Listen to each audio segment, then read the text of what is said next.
So this was a brand new heritage shell. This was painted body colour on the inside and clear, and on the underneath it got a tinted Raptor.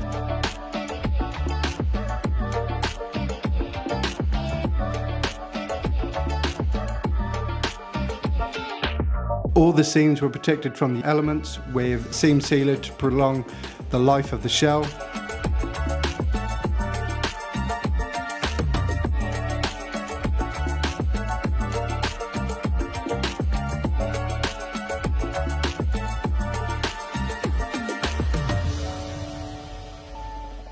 The outside of the shell had just the same attention to detail with epoxy, polyfan and primer to really get it straight and dialed in before Tundra base coat and clear was applied.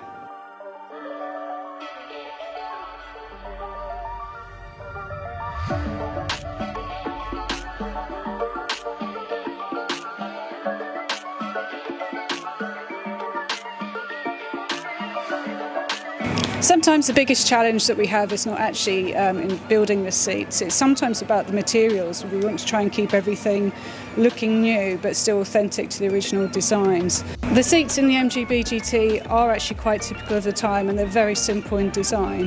The bench in the back is actually also very primitive, but it doesn't matter how simple the design is, we always take a lot of pictures while we're stripping the seats down just to make sure that everything goes back exactly as we found it. Carpets can be a bit more complicated as you've got some very tight spaces to get into and some complicated shapes, particularly around the pedal area. And sometimes we try and get them done right first time, but often we need to do a few recuts. We have obviously gone from a heritage shell to reassembling the vehicle. Would include obviously the engine overhaul, the engine being dressed. That's now back in position with obviously new subframe bushes. We have gone through obviously through the brake system. We have gone through suspension and then renewed and again replaced or repaired certain suspension parts. And yeah, we're kind of virtually there with it. Within the next 4 weeks, the vehicle should be all up and running.